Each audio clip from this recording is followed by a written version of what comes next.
Good evening, everybody. My name is Brian Dennis. Over the past couple of days, I've been receiving lots of messages, questions about the whole story that got on Instablog about my brother and his wife that accused him of rape in the UK. All right, so I just wanted to, I didn't want to respond because I've not heard from him, and though we spoke today, and he was able to provide clear context, all right, about the whole issue. And his phone was seized. All right, we don't know that if you're dealing with a criminal investigation in the UK, you'll take your phone as part of investigation. So because he's been able to get a hold of his phone, and then we spoke. And I'm just going to give a summary of everything without wasting your time. Now, my brother got married in December, the love of his life. He's known this girl for 6 years. All right, he's known her for 6 years. So it's not like he just met her somewhere. He's known her for 6 years. They were together. They've known each other for 6 years. Okay, I just wanted to stress that rather. Now, 2 days after the wedding, he found intimate pictures, videos that she was exchanging with her ex-boyfriend. His name is Desmond, in the UK. All right, in the UK. Her ex stays in the UK. She and this guy are they're exchanging nudes. They are talking and everything. He found out 2 days after the wedding. 2 days. Now, he also found out that this man had been processing visa for his new wife, this Desmond with the UK. Now, this Desmond is married though. He's married. He's married to a wife. He has a wife there in the UK, a Nigerian in the UK that he's married to. But they processed visa for this babe. This is my brother's wife. So my brother's wife found out he was devastated. But of course, he didn't want to cancel the wedding. He didn't want to say I'm not marrying again, of which I know so many men will do, including me. He didn't do that. He said, okay, just cut off communication. The man requested, he said, cut off communication from this guy. That's all I asked for. We are married now. And the woman kneels down and say, oh, I will do that. His wife said, I will not do again, everything. And that's how the matter ended. And the man requested a refund from UK visas, and they gave him his refund. I think, yes, I'm going to put up, I have the screenshot for that. He gave me back his refund. Now, as of September this year, she gave birth. She had moved to the UK already. She gave birth. Now, before we go to the birth part, after they had moved to the UK, they go work now. All right, she's a dependent. She never get work yet. He found out that she had resumed talking to this Desmond again with the UK. Look, that was processing her visa for her. She had resumed talking to him. They started doing those crazy things. They exchanged this thing. So he was like, "What the fuck is going on?" And then she said, hey, in short, her UK number which she just get. She don't use on the text time already. Hey, what's good? She said, I'm sorry. And then she blocked him again. Now, all right, life goes on. By September, just about 3 months ago, she gave birth. Okay, and out of some curiosity, because we're in that area where DNA and everything, out of some curiosity, he went to do a DNA test. All right, I'm going to put the result on the screen. He did a DNA test, and the DNA test confirmed that he is not the biological father of this child. Okay, he was devastated. But he was calm about it. He reached out to about 3 family members, close friends, and then because of how the situation is in the UK, they told him, see, don't do anything yet. Just be calm about it. Just take time, all right? And so talk to more people, try to pick brains, this and so he reached out to his pastor, and then his pastor said, see, the pastor said, okay, see, go and protect your family, all right? So he resolved in his heart he was going to forgive her. Although the people that were advising were like, see, the guy will tell her the matter, she will go bring one false charge against you, all right? But he wasn't worried about that. He decided to forgive her, and then he went home on the 27th, in November. No, it's sometime in October, rather. Sometime early November, rather. He confronted her, told her, see, I know this child is not my own. You showed her the DNA test result. I know this child is not my own, but I forgive you. The only thing you could do for me is that this child will not stay with us. Because I'm a student, yet I'm working, you're not working. I cannot now be doing childcare for a child that is not my own. The expenses is too much for a young man. And he was like, okay, I'm going to work, think about it, and then let me know what happened. And when I come back, we'll talk. And she will now confess who she suspects is the real father. My brother even called the man. And you know the funny part? The real father of the child back for Nigeria here is also a married man with 2 children. Apparently, she had sex with him 1 week before their wedding. Hey! 1 week before their wedding, she had sex with him and then got married to my brother about 1 week later.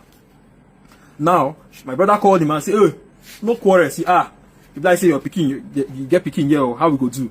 And my brother said, "Hey, we're going to send the child over, and then if you want to do your own DNA test to ascertain whether you get them or not, also do your own. But this picking no go stay with me." He was pretty calm about it. There was no violence, and then he even told his wife that, "See, plenty people just make her not tell you this matter because they fear say you go report me to, you go bring up one allegation or another allegation because they fear say I go remove you from visa and everything. I'm not going to do all of that. Okay, I'm not going to do all of that. I forgive you, but I cannot I cannot be hustling and taking care of a child that is not biologically mine. Forget the fact that he has been betrayed. This was, this was the highest character he showed. All right. Now, he went to work on the 27th of November. That was this 27th of November. He came back from work, and there were police officers in the house, and they arrested him. And these were the charges. He was taken to cell, and these are the charges: rape of an adult 18 plus. And this is the byline of the rape. Consent was given for sex, but consent was not given for ejaculation. Husband and wife. Consent was given for sex, but the wife said she no give him consent for him to ejaculate. What the fuck is that? Anyway, he was arrested. He spent 1 night in jail and was granted bail. And the bail condition was that he should not near his own house until 26th of January. These are part of the bail conditions. Fucking crazy, yeah? Now, here's the twist. Okay? And I'm saying, we know this now because she came and confessed. Now, after my brother had confronted her about this child, you know what she did? She called, as he confronted her and went to work, she called her ex. Okay, that's this Desmond guy. She called this Desmond guy. And now what did this Desmond, and told this Desmond guy everything. See, Desmond and his wife. That's this Desmond that she's exchanging sensitive pictures with. She called him and told him and his wife. I'm not sure his wife knows that that the woman and the man, they do something. So he told him everything. And then the wife is like, now this kind of thing they fear you. Something will go find one allegation, lay against them. He go just spend 1 night for sex. So by the time he come back from sex, he go calm down. Anything they tell him to do, he go do. So now waiting they run. So they don't even down for one of their person from Nigeria too. Can you imagine? And we know this because she confessed it. She confessed to my brother. So they now told her that, see, here's what we are going to do.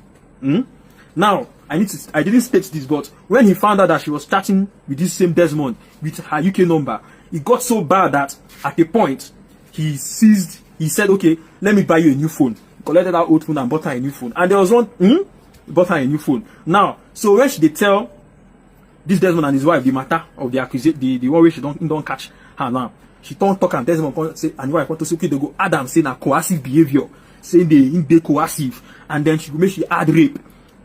So they told her to do all this. In fact, she was so scared that she was like, this thing is looking very serious. They told her, no, say that just after one day go calm down, one justice and humble him. And she followed them and did this. And he was arrested.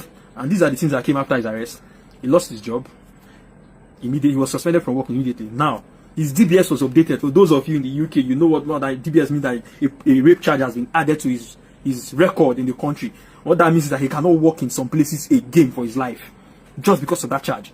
Now, and where he works before this charge happened was he works with children. He was immediately suspended. Sharp, no time. Now, he didn't have anywhere to go. He started doing Ogwaja work in the UK. They work for factory. They do this. That's what he was doing. Even that's what he's still doing up till now. Now, when the arrest had been done, he was granted bail without his phone. Of course, he had to be using people's messenger to chat me and talk to me and tell me what's going on. All right. So she was now like, and in this report where she give police, she know add the DNA. Now when my brother and the lawyer did this, they can't tell police everything. So even then they were like, met police were like, this kind of matter be this ejaculation without as in consent for ejaculation. All right. So but bottom line, especially in a married couple. So let me move forward. Time no day. So eventually it was even. So what we now know is that it was even the Desmond himself that sent the report to police. That got her a lawyer, sent the report to police. Now, as they were doing that one, as they granted him bail, investigation is still going on. They now told her that, see, this two don't do your husband, so you don't lose your job, this thing. You go remove you from a visa, or this is what we'll not do. They started planning how she will get asylum. They told her that, okay, they will apply for asylum for her. They will add that. They came up with something that was that they apply for housing from housing council too. Then they said something very, very, very crazy that she will have to fake a phone call with somebody in Nigeria. Now she will record this phone call, and then this phone call, the person will shout, say, "Shebi, now you go report our brother to police. Anything make you come Nigeria, we go kill you." This was what they were contriving as evidence they will use to apply for asylum. And we know this because she confessed it, because the matter don't reach where we are getting to it. Can you imagine how crazy, how sinister people can be? Jesus. Okay. Bottom line is that even when my brother was living in the streets, living on the streets, looking for money, doing all sorts of work just to this thing, they were still contriving, thinking of more ways. And then she, like say, she started, I don't know, she started seeing something sinister. Why husband and wife, they more interested in seeing her own marriage end. Even after the man don't say Ingo continue the marriage. I think at some point she said she needed to do again. And then she went to the police and withdrew the charges, and then called him and told him she has dropped the charges, and confessed and told him everything that I'm now telling, some of the things that I'm not telling you. That's where we are. That's where we are. And it's sad, because this man has lost his job. He has lost his job. His DBS has been updated. Remember now, police no drop the charge. Now she go withdraw the charge. What that means is that in their head, maybe they settled out of court, but in the record, it's still there say he was accused of rape. It is insane. It is fucking insane, guys. Why? Look at the extent people go. The extent people go. And it's so sad that these false rape allegations is making it hard for even real victims to come out and speak. When they are not real victims, nobody will answer them. Why are you people doing this? Why are you people doing this? So this is where we are. This is where we are. Of course, we are taking legal action against Desmond, Sci-Fi, and even the wife. That's where we are. You have ruined my brother's life, destroyed his reputation, fucked up his mental health. He's a total mess right now. He's a total mess right now. Even when they made this video, I'm a total mess. I cannot believe that people have the heart to sit down, to contrive these machinations, this wickedness. It is insane. It is fucking insane.